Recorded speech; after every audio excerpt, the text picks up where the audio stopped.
morning, man. How you doing? I'm well. Yourself? Yeah. Well, excited to have watched all this amazing racing from the sidelines over the last few days, and I have to say, from a spectator view, couldn't have been better, really. I mean, what an exciting and kind of full of surprises race that was. So had a pretty good time with it actually, and I think a lot of people did. Yeah, for sure. My wife's watched a lot of trackers, and she said this was, a potentially lower consequence, but one of the most nail biting. Yeah, definitely. And well, we'll get to that also later in the interview. But some surprising moments, I have to say, where me, I guessed several things really wrong, and a lot of the commentators, following along on the different trackers, also were kind of a little bit baffled by some of the choices that you made. Where I think the situation on the ground was just quite different from what we were seeing in all the weather models and stuff. So it was quite interesting to kind of be as a team like, what are they doing? Why are they making this choice? This is strange, and then see it Yeah. kind of work out. So that was very interesting. But well, let me get to kind of the first thing I really wanted to talk about, because you are in a way kind of a unique addition to this ocean race, because we have the Imocas as a new class. But you also have extensive experience in the Volvo 65 class before, in the form of Volvo race. So you're really one of those few people who kind of done both of it, and now immediately coming in, as a skipper, as a leader in this new class. So first thing I wanted to ask you is, how is it coming kind of back into this race, the former Volvo, the ocean race now, but in this new class, and now actually, for the first time really, racing kind of alongside the Volvo 65s. What's that experience kind of been like, and how is it different? I mean, I think the goals are certainly the same, and that's clearly to win, regardless of what class you're in.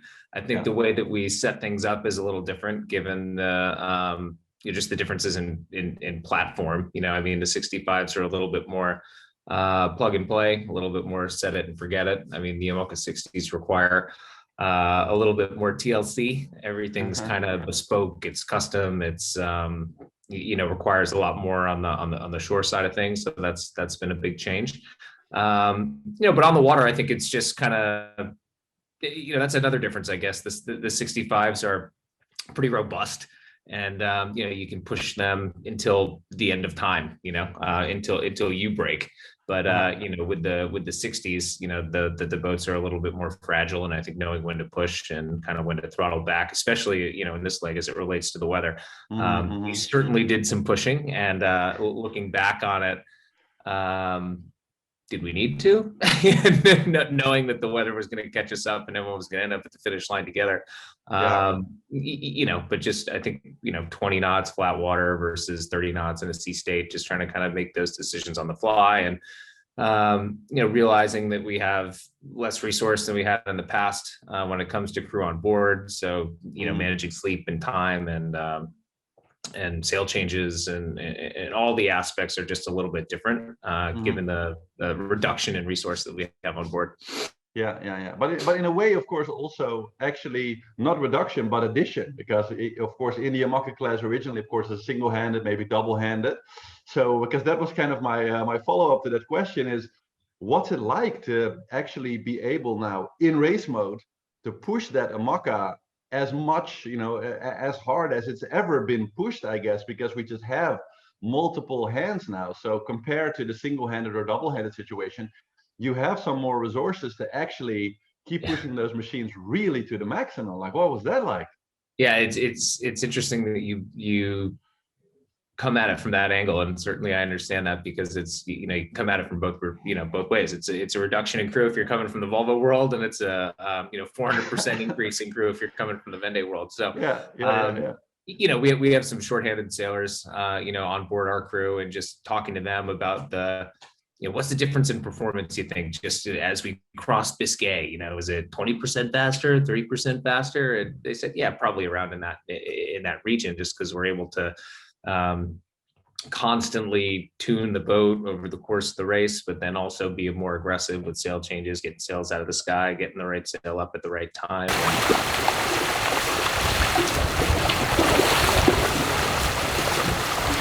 Here we are, night one, the Ocean Race Europe. This is a Bay of Biscay I can get used to here. Most definitely. What else we got going on? We got Linked Out over there, Quorum up there, the Germans right there, Bureau Valet, the whole fleet of 65s over there. We got the sun going down on Murray Puri right there. Anyway, so far so good. We're VMG running in like 10 to 12 knots. It's been pretty tricky. Boat's been going well, but feel like we positioned it, you know, 9 times out of 10 pretty good. Didn't get off to the best start, or a round of beers definitely for that one. But when you don't do it for 18 months, hey, you know, whatever. Yeah. It's gonna shift overnight. Try to use the shift to our advantage because it's gonna shift back. Important things, the boat's going well. So that's it for now. Over and out. Yeah, what I haven't done yet, which I really look forward to doing, is talking to some of our competitors, you know, the Linked Outs of the world specifically, because we spent so much time with them, and kind of get their read on the situation. You know, like, was it intense for you guys? Were you happy to have extra hands, the help? You know, how are you taking to this style of racing? Just kind of through the grapevine, I guess. Seems like it's been really enjoyable for everybody. I think the prospect of sailing like this for, you know, 20 plus days at a time is still a little daunting for the, you know, having so many people on board for an extended period is still a little bit daunting for the traditional Imoca folks. But, you know, in the context of this race and 4 days on board, I think everybody's been fairly happy with the format. Nice. How, because that was also kind of a little bit, how did it feel? Because the Imoca, of course, has a specific feeling, let's say, you know, you have a certain amount of space, you have 8-9 people on board, you know, you know, the boat gets, I was just, of course, in the prologue myself for 6 days with Team Childhood, so I really have a good concrete feeling for what it feels like to, you know, spend several days on board and how the boat kind of gets smaller and smaller every day. How was that for you? Like the space aspect, especially of the Imocas, is a bit of a thing because, you know, it is a little bit smaller than the Volvo, even though you have half the crew. But also, what was the feeling like to you know, was it more enjoyable? You can really compare it from the single and double hand experience also to now with 4, to have that more team racing feeling, let's say, as compared to the more individual thing that of, you know, Vendée Globe and the usual kind of Imoca setting. You know, we sailed with 4 and an immediate crew member, so 5 in total, and that's a lot for an Imoca, certainly. That wasn't designed in theory for as many people. You know, so there's limited space, which makes it uncomfortable at times. We're a little bit more used to it, I guess, having done whatever it is, 16 months of training since the last TJV in its crude capacity, but that doesn't mean it's any more comfortable. You just get, you know, numb to what you're used to, I guess, in a lot of ways. You know, is it sustainable for extended periods of time? I think you'd have to kind of make some changes probably to the boat. I mean, just the rule incentivizes low freeboard, not a lot of headroom, maximize water ballast down below, which takes up volume, and you know, the more people you put on board, the more stuff there is, the longer the duration of the leg, the more stuff there is. So yeah, there's a premium on volume for sure, and finding out how that is going to work in the long term is definitely a challenge. But I mean, we have no bunks. We're sleeping on like bean bags and stuff like that, and everything's pretty rudimentary. And even just stuff like you might overlook, like the water maker. You know, the water maker that we have on the boat is a shorthanded water maker. Just, you know, the consumption exceeds the capacity, if you know what I mean. So you have to bring like supplemental water and just little stuff like that. You know, trying to catch up with the water, you need to bring more fuel, and you know, on and on it goes. So it doesn't come without its logistical challenges. Yeah, still a lot to learn, and I guess you know, maybe new lessons for the new boat that you guys have in production still. So I'm sure that there's some interesting lessons learned there. Let's make a little bit of the hop towards the start, because again, kind of a unique feature, which I thought was really cool. It was actually not quite clear to us on the audience side right from the beginning that there would be a mixed start. So there was for a while a bit of an idea of maybe they have 2 starting lines and maybe they'll start at the same time or 10 minutes apart or whatever. Really cool to see that mixed start with just, you know, the both classes in one start. So we get an honest appreciation in the end, also kind of how the two classes kind of fare against each other, which, let's be fair, everybody was super curious to see, the two titans kind of go head to head this time. So that was super interesting. What was the experience like for you guys? Because the Imoca is, of course, a little bit more careful generally in the start, with the close racing than the Volvos. Yeah. What was that like?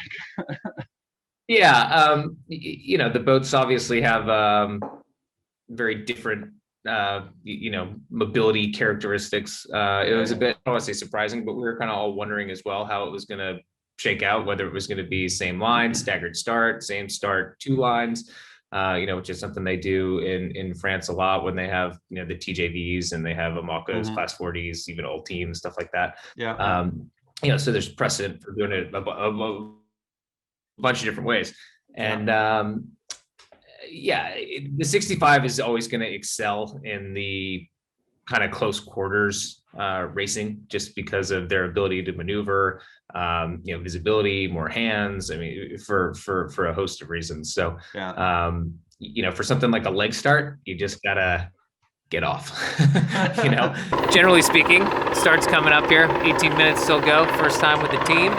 Trying to use it as a learning experience. We got some new foils. First time we've been together as a group. Really light and fickle. Try to ramp up and get better over the course of the event and learn as much as we can. Anxious to get going, certainly, even in this light air. But it feels good. So looking forward to it.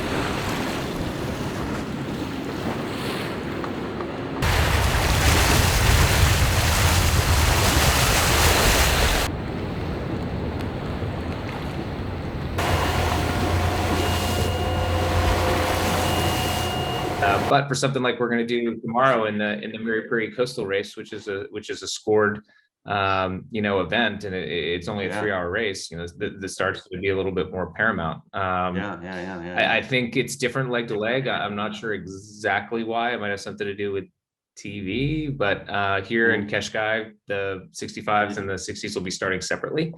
I think it can be pretty confusing. Like, we got a little lucky in Lorient, both around the Gras race and the leg start were really light air. But I think if you had a 25 knot start, reaching start, with boats coming in at different, so that would be. We'll see what they choose to do from here. Yeah, definitely. And we saw that speed difference, of course, later in the race with that little touche with Ambersail too. We'll get into that later also, of course, be quite significant. But let's get into kind of the start and the first kind of period, because we saw pretty much all of the Imocas kind of start a little bit slower, hang out a little bit more in the back, let's say, kind of take their space, knowing that ultimately when it came to the stronger winds and the more longer downwind pieces, that you guys would easily be able to kind of make up the difference, and you're not really battling the Volvo 65s after all. So it really doesn't, matter. You guys are, racing each other in the Imocas, of course, ultimately in the end. But as you said, you guys, especially with Linked Out, had a pretty cool battle going on way past the mark. Also, was really, really interesting to see the two of you kind of split off and really run with it, with I think like almost a 40 nautical mile lead at some point. So pretty intense difference. What was that like to have that real first kind of battle inside the new ocean race in this new class? Must have been pretty exciting, I guess.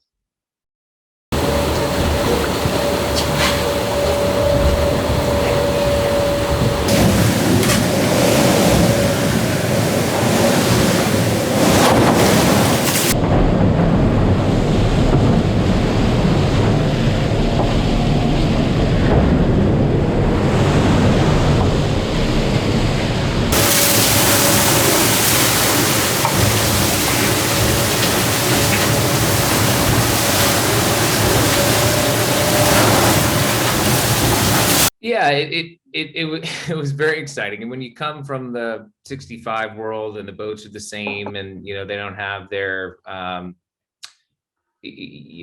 strengths and weaknesses, if you will, it was interesting to even just from the start when it was light and kind of running downwind through Biscay, and just kind of looking at our A2, looking at their A2, seeing the differences when they should excel, when we should excel in theory, and then seeing how that plays out over time and where we place our boats relative to each other. So that was very interesting. And then, you know, from Finisterre to the virtual waypoint, just trying to figure out, you know, what the differences are in the foil configuration, what sails that they could have up, you know, what are the areas of those sails, you know, are they reefed, are they not? Are they leaving, you know, one thing for me is, are they leaving another sail hung in the front, or are they taking it down, putting it in a bag and reducing windage, or are they trying to stay ready for the next maneuver, or just kind of where are they on that spectrum when it comes to sail change aggressiveness or passiveness, as the case may be. Remains to be seen. So it was great tight racing, and certainly without another boat there, I don't think anyone would have been pushing as hard. But definitely. And one aspect that I actually kind of didn't really hear anybody talk about in this edition yet is, you know, when we saw the start of the Vendée, we had quite a lot of damage actually kind of in this phase of the race. You know, they weren't going as far out, of course, but, you know, passing kind of Cape Finisterre there. We had, of course, you know, Tyrrell, several other boats a little later in the race having pretty extensive damage because of hitting different objects in the water. How did you guys, and I guess you still have the Oscar, you know, on board and on. But basically, very good to see that there was really no damage from hitting anything in the water this race with any of the boats, really. But were you guys worried at all about that in this particular part of the race? I mean, you know, the Biscay Bay is still pretty busy. You have a lot of fishing boats, other things. So was that ever like a worry? Yeah, I think it's always a worry. You know, whether it's you know, fishing boats, commercial traffic, marine mammals. I mean, you know, we're very hip to you know, the marine mammal situation, not only in the Bay of Biscay, but coming down the Iberian coast. You know, it's a big part of our pre-race brief, just kind of knowing what's out there and what to look for. And actually, when we were kind of becalmed off of Lisbon, we saw a bunch of you know, beaked whales, I guess, which is something that we were expecting to see, and the conditions were conducive to that. So that was kind of cool. The you know, the Oscar, I think, is a great tool. I think it's a work in progress. You know, it's not perfect, but the more people use it, the more feedback Oscar gets, and the better the product you know, becomes moving forward. So we feel like it's our duty to have it up and out there and continuing to collect data, you know, for the betterment of the offshore sailing world.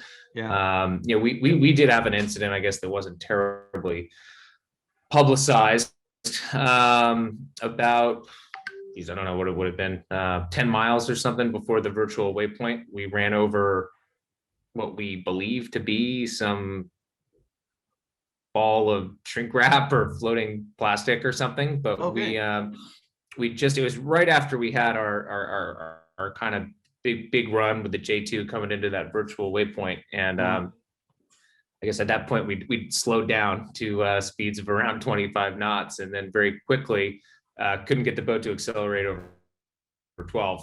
And we had to furl up and we had to back down. And Simon Fisher went onto the bow with the torch, and, you know, sure enough, something pretty sizable to come off the keel. So, you know, at that point, I think we'd worked our lead up to about somewhere between 10 to 15 miles or something. But by the time we got, you know, back on track, I mean, it wasn't a nightmare by any means. We were pretty efficient with the process. Maybe it took us 10 minutes, but 10 minutes when the other boats come in at 25 knots is pretty expensive. And I think maybe the lead was or something by the time we made the jibe. Wow. Yeah, no, I had not heard anything about that. So very, very interesting to hear that. Yeah. And of course, because that was kind of my next question, because it wasn't the only, well, there were, you know, several incidents, but I guess the compass incident, let's start there first, because you guys basically made a 360, I understand, at pretty much full speed. So can you take us a bit through what happened there? Yes. So when we were kind of pushing that second night, having just left Finisterre, you know, there was some bashing about, you know, kind of with the semi-foiling, slamming zone displacement style sailing that these boats, I guess, favor. And yeah, we tripped the compass. We have a pretty sophisticated, I guess, frontline compass.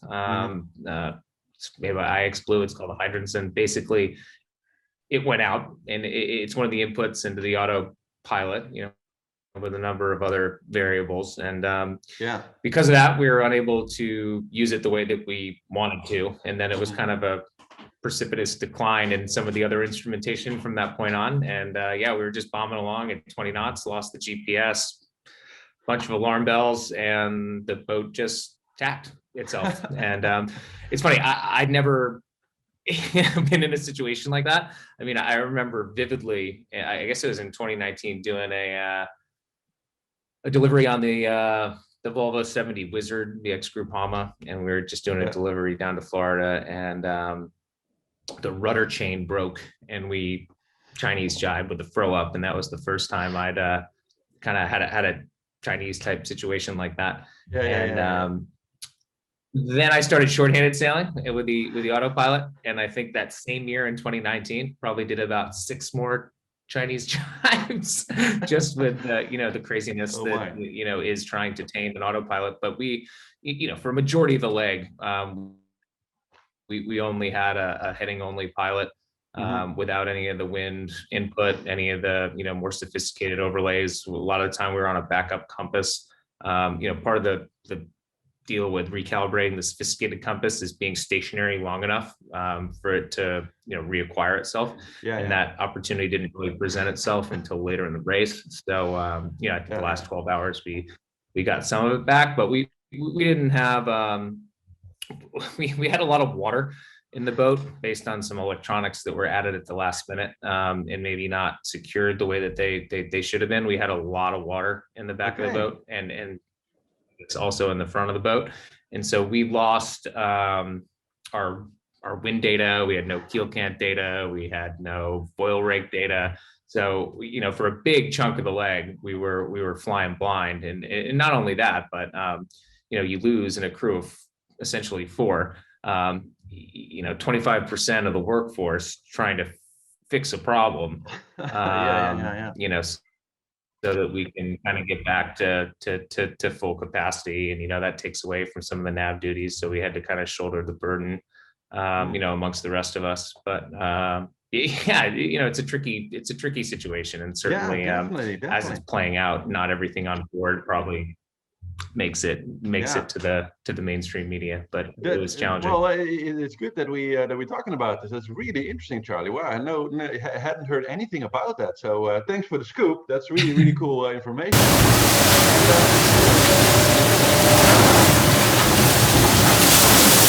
High speed, made some nice gains on the opposition until we hooked the plastic flag and had to back down. Managed to pass the other boat again. And then had a pretty wet and wild day today. We've got a lot of water in the boat, and that's wreaked havoc with the fuel system, which is made life a little harder than it needs to be, but we managed to keep the hammer down the best we could. And are you guys really working hard then on repairing that now, or you actually managed to plug all the holes, let's say, while during the race, or you're working on it now that you're back in the arena again? Getting dealt with now. I mean, at the race, during the race, it was pretty hard to really fix anything. Kind of where everything was coming from, but we think we found some pretty glaring spots, and because it's traditionally, one of the great things about this boat is its reliability. I mean, obviously Alex was the previous owner, definitely put it through the ringer, put it through its paces, and it's but I mean, we're the beneficiaries of that, in a lot of ways, because it's a proven platform, and we feel confident in it, and it's usually a very dry boat, so it was very strange to see that much water down below. And I think the tripping of the compass was probably from wave impact, but then I think some of the rest of the electronics issues were from just getting water on board down below. Cool. Did that also actually contribute to because we're kind of getting to the incident with Ambersail too, of course, now also. Was that actually maybe because I talked to a co-skipper of Childhood 2 yesterday? We did an interview, and they were of course right next to you guys when you hit Ambersail. So we were all a bit curious, what are you doing so close together? but he already told us that you guys were up on the TSS and right on the exclusion zone. So you literally couldn't get past the other way because you would have incurred a penalty, let's say. So that was already clear. But was the water and the fact that half your crew was maybe downstairs working on things, was that also one of the contributing factors in that little snafu there, let's say? Yeah, it was a difficult situation, certainly. You put the boat in a position that you think is safe, and you don't necessarily foresee something like that occurring. The visibility on the boats is not great. Some of the crew were down below at the time, just because the nature of this race, having just finished a sail peel, and it was just starting to rain, and there's some gear down below, and I think we're definitely at fault, certainly in the situation, for sure. I can't speak to whether or not there was a avenue of escape given what everybody on the boat was able to see at that given time. Yeah. Moments earlier, had done a nice job actually, maneuvering around some of the 65s and putting us in a bit of a stronger position. It's tricky because the safety certain of everybody is always paramount. How aggressive to be, in 6 knots of wind is a little bit of a question, I guess. But then also, when you're not aggressive and you just kind of lay up and let it come to you, you have a result like we did at the finish line, and you get past and you lose a point, and there were points on the table with the exclusion zone, so it was a tricky situation. One certainly you wish you could make go away, but the reality is it happened. We took ownership of it. We'll learn from it, and just glad that everybody's okay and that we've done everything we could to get Rokas and the Ambersail guys back on the water as efficiently as possible. Yeah. And as far as I've heard, like no real significant damage on either side, as far as I heard. So everybody's able to continue on. So, I guess you live and you learn. These things happen sometimes, and it's just it's all part of the game.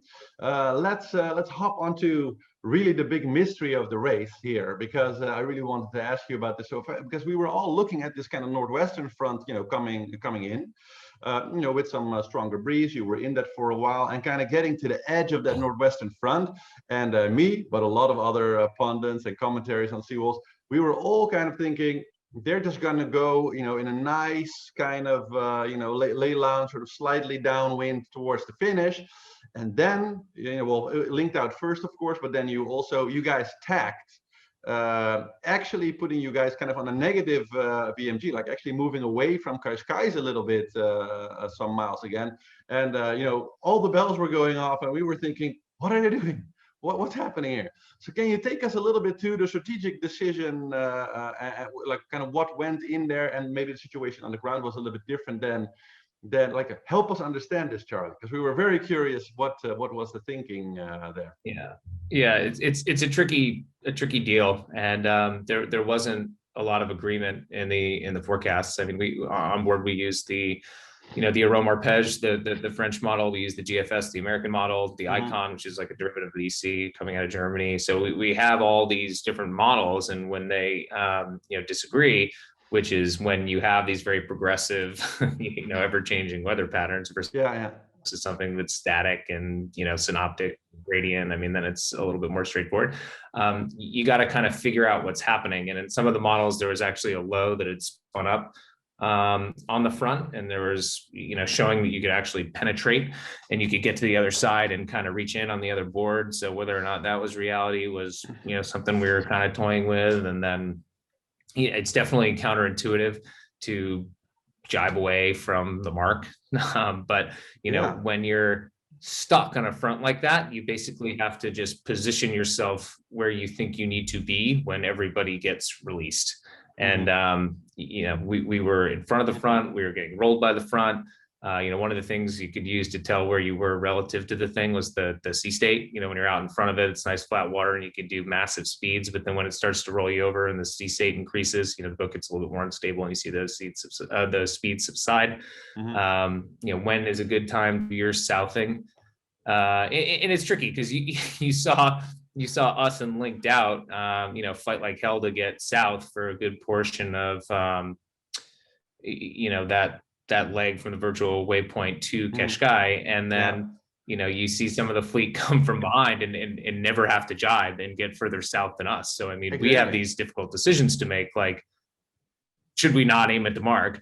And everybody else coming from behind, it's pretty easy. We just keep going straight. Exactly. So, it was tough. We were going pretty smoothly until we ran straight out the front of the front, and now we're in a holding pattern trying to get into Cascais because the cold front stalled. There's no wind on the other side of it, and we just have to keep working our way to the south and the south just to stay in the breeze. So yeah, it's pretty tricky. It's pretty scary on the leaderboard now because on this starboard jibe we're going the wrong way, but it's time to jibe again and have another stab at it. And I think we're just going to have to keep jibing down this front and trying to get the ships right to play the game with the opposition. So busy 24 hours and a busy last 24 hours to come. But it's just getting light there. That's like 25. I was just going to say, one of our bigger decisions was just what side of the TSS to go on. And that was my next question, actually. I mean, there wasn't a lot in it. From a routing standpoint, where we approached, we ran a couple different models, and it was, we're talking 5 minutes, and the whole thing was a bit of a roll of the dice anyway.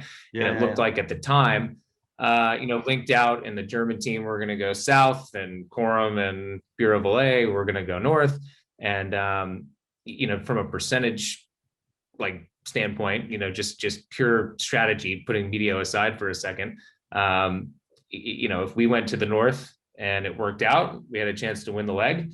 We went to the north and it didn't work out, we'd probably get third. And we were in a position when jibing down, we'd have to take 2 transoms anyway and put ourselves in third.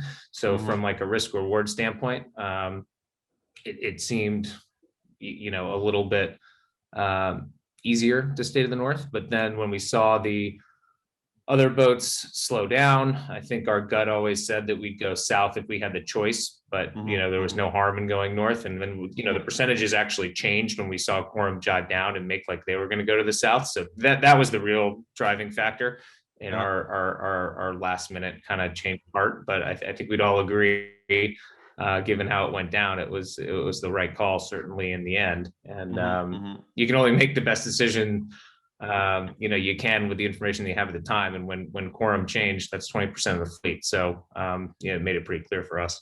Yeah, definitely. Well, that clears up a lot, because those were really the 2 big mysteries, like the initial jibe, of course, like once you hit the front, and also that choice in front of the TSS. That was really, what happening here, especially because you guys were really positioned quite a little bit more to the north and right on the edge. So you really didn't, it seemed at least like you guys didn't have to change course at all and could just slightly upwind it past and then maybe go down. So that was quite interesting to see you go down also for that, slightly longer route, I guess. But, happy to see how it all worked out. And I think a beautiful second position for you guys, but still a pretty intense inshore battle, I guess we should call it that, for the finish. Can you take us a little bit, through that last little stretch of water, and literally how crazy is it that these 2 classes cover 1,000 miles in such variable conditions and then end up literally within 5 minutes of each other? It's just completely nuts. Yeah, it's not something that's totally foreign to me or any of the other folks on board for that matter. I remember you want to call it a ridge, or the front on the backside of the ridge, or a call, the kind of dead space between low pressures. We were in this very same position in 2011, I guess, when we did a transatlantic race with Rambler and Puma and Leopard, all these big boats that kind of stayed on the front. We were sailing a STP 65 and fell off the back, actually, with a bunch of 50 footers, some, larger catamarans and bow jest, which at the time was like a FAR 80. And I remember finishing at the Lizard overlap with them. We got 15 feet of waterline difference. And, here we are 11 days or 12 days later, whatever it was, because there was such little, overlap with them at the finish. So at some point, regardless of what platform you're on, you can only move at the pace of the weather. So it's not too surprising to see the 60s and the 65s finishing together. As soon as we got back into it, and we're kind of sitting in the driver's seat, it was clear that the threat, was going to be quorum coming from behind, just with the breeze. And we were in a pretty precarious situation with them, call it, 2-3 miles from the finish, where we were bow even, if not bow back at times, in really light air with the pressure coming from behind. And it was, everything we could do to concentrate and focus and get every little puff, get the sail trim right. One of the frustrating things for us was the keel. I mean, in light air, the keel is a big driver of the heel of the boat. And, as a result, the boat speed and not knowing where that was and having to constantly send someone down below to check the PLC to call up and, let us know where the keel was, kind of in this performance loop, was a big thing for us, and kind of everybody's on edge. And then finally we got a nice squirt and, got, I guess what would have been, maybe 100, 200 meters ahead of those guys. And at that point, it was really difficult because, we're trying to lay down to round the lighthouse, and we weren't able to just focus on quorum, because we had the 65s childhood, sailing Poland, and the Austrians kind of coming down the coast with spinnakers. And, in retrospect, I guess we could have just stopped and let them play through and gone back and tried to match race quorum and get a hook. And, there's nowhere to go to weather because there was a depth restriction. I heard that also. So to put ourselves in a weather position, a lured boat coming in, it was just not really clear what could have been done. But certainly when the 65s came down with the big beach ball spinnakers,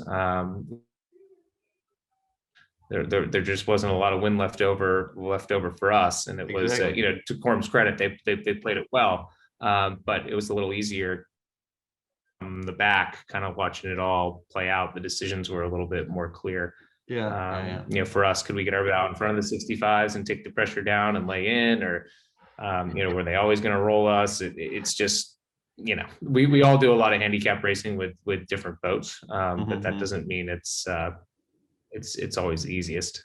And especially, I guess, with the situation, like you didn't mention that your keel numbers also weren't working, so I can imagine that also being really, really tricky in like a kind of a small sailing arena like that in end. But hey, I mean, for first race, second place, really, really well. And I guess like quorum also, of course, strong first, but I guess both you and Linked Out really dominating throughout, the majority of the race. So I think, very, very proud result in that sense. And, considering the damage that you guys sustained, which of course also a handicap, I guess there's still a lot of potential to explore there. So no worries for leg 2 in that sense. Which brings us to the upcoming inshore, and then of course sailing in the Med, because I'm kind of curious on your views on that also. But an inshore race with an Imoca, of course, these are really not built for this type of racing, I guess. How are you? What's your outlook on that? Because really difficult to maneuver these machines around. Even with 4, I guess it's really. I mean, I've seen now personally on board the Volvo 65 in action. Like in kind of a starting race situation with several marks, and it's just so intense.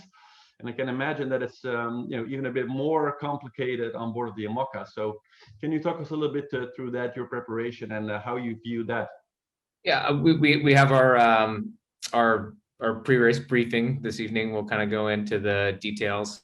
I guess it'll start with a briefing from race management on just kind of what the expectations are for tomorrow, from a course standpoint, from a starting line standpoint. Here we are in Cascais, and sure enough, there'd be plenty of wind tomorrow. I think they've simplified the course a little bit. I think originally we were supposed to go up to Cabo Roca and around the corner and do some upwind stuff, but I think it's essentially a tight reach out to the corner and then a run down to Cabo Raza, and then fetch kind of upwindy beat in kind of the flat water of Lisboa coming out of the river and stuff like that. So I think they're doing their best to make it accommodating, but it's still going to be tricky. And Ile de Gras was kind of a unscored driftathon, and this has point consequence. So we'll look at it differently for sure. Yeah, nice. And then of course the Med, which is also kind of an interesting arena. I talked about it with the guys from Childhood yesterday also, because the wind is so variable there, right? The Med kind of has its reputation. It's always feast or famine. What is your view on the race continuing, of course, on in the Med? Usually in the real ocean race, it's always a part of it, but a very small part compared to all these long real ocean racing legs. The Med is really its own arena. What are kind of your insights looking forward to the Med as a racing arena for the Imocas now? Yeah, I mean, initially it looks quite typical. What exactly what you'd expect, which is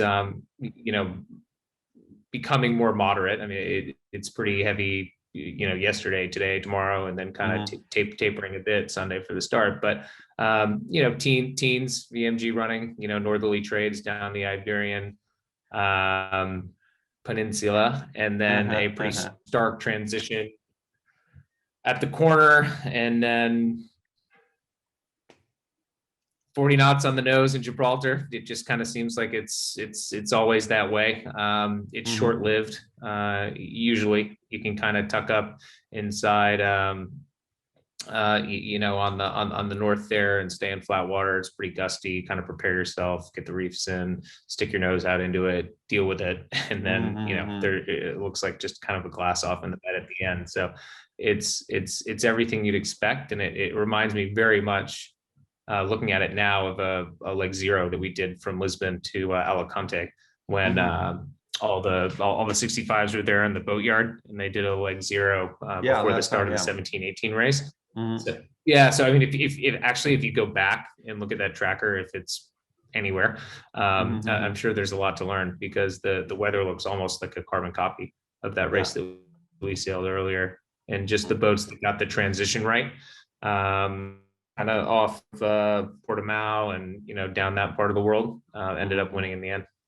Nice. I'm really looking forward to the spectacle. Therefore, kind of my final question for today, what's your feeling of the field so far? Because it's a different race. It's cool to be in here with this new class now. We have some really strong competitors. What's your feeling from the competition so far? It's been only one leg, but still, I'm curious to see your view on that.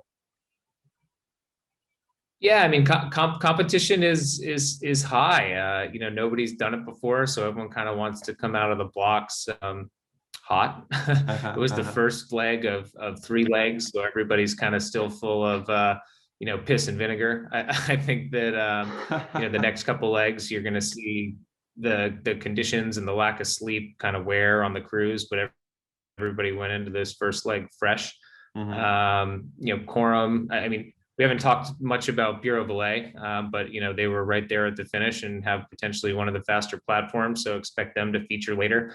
We got 3 2020 generation Imocas, and a 16 one that has new foils, and we've put a lot of time and effort into, that's become more competitive. I remember in 2019, just kind of being off the coast of Brazil, and Tomarão and Antoine Koch had run into some troubles earlier in the race, but did a nice job grinding back, and they sailed past us like we were stuck to the water with our current boat in its old configuration. Just to see this, we made it hard. We were very, very, very annoying for them for a long time, and made them go out and all the way. We weren't going to give up easily, but just the speed differences were like astounding. But just to see the strides that we've made and making the boat more competitive is pretty cool. You know, in the Germans, particularly going into the Med, I mean, they sailed a great race on the boat that they have, and expect them to continue to be competitive and right there if conditions permit. And then with the 65s, I mean, although sometimes difficult to deal with on the water, it's it's really cool to see the makeup of the crews. I mean, it's an opportunity for a lot of folks that otherwise wouldn't have this opportunity. And it's funny, I went to dinner with Mark Towell last night, and we were at the same restaurant as the Austrian team, and you know, what a great story for those guys to not only win the you know, the Ile de Gras in-poort race, or whatever you want to call it, the little shakedown, but then to win the leg. And amazing. Right. He and I were thinking back in 2014, that was us. You know, we showed up as newbies, and you know, we won the first Alicante in-poort race, and just like the level of excitement was high. And, you know, you don't see all of the big names, if you will, that have kind of been in the ocean race in the past, but there's some survivors out there sprinkled amongst the boats. And it's cool to see, you know, some names that you don't know and don't recognize, and just the future of this sport, like, it's in good hands. And if the crews weren't configured this way, maybe, you know, we don't take a step forward, and some people don't get these opportunities. So it's cool the way it's all worked out. Yeah, no, definitely, man. I totally agree with you. Like childhood also, I think 80% of the crew is under 30. So that's pretty impressive, you know, and I guess the story, you know, of Austria also, like just crazy to see them win the race now in such an unexpected way, after kind of being in the back of the fleet for the whole race, and then actually running away with the win. Like you said, it would kind of be a nice tradition for like every young new team to always win leg one.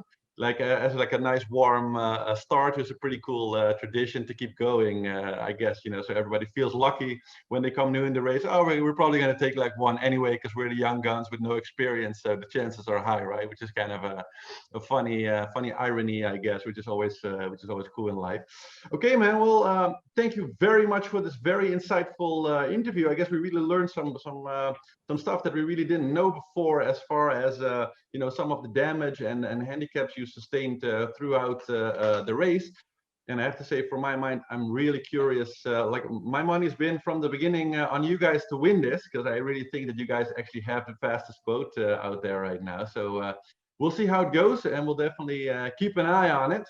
Yeah, for me, it's like you guys and Bureau Valet. Like I really think like that Formula Occitane was super fast, and that Armel only near the end of the Vendée really got the full potential out of it, when he just kind of passed everybody for 2 weeks in the end of that race. So looking forward to see you guys kind of get closer and go head to head towards the end. I'm really curious how that's going to play out. But for this morning, thank you very much, Charlie. Good luck in the in-poort and in the next leg, and we'll definitely talk again. Yeah, sounds good. Cool, man. See you. Thank you very much.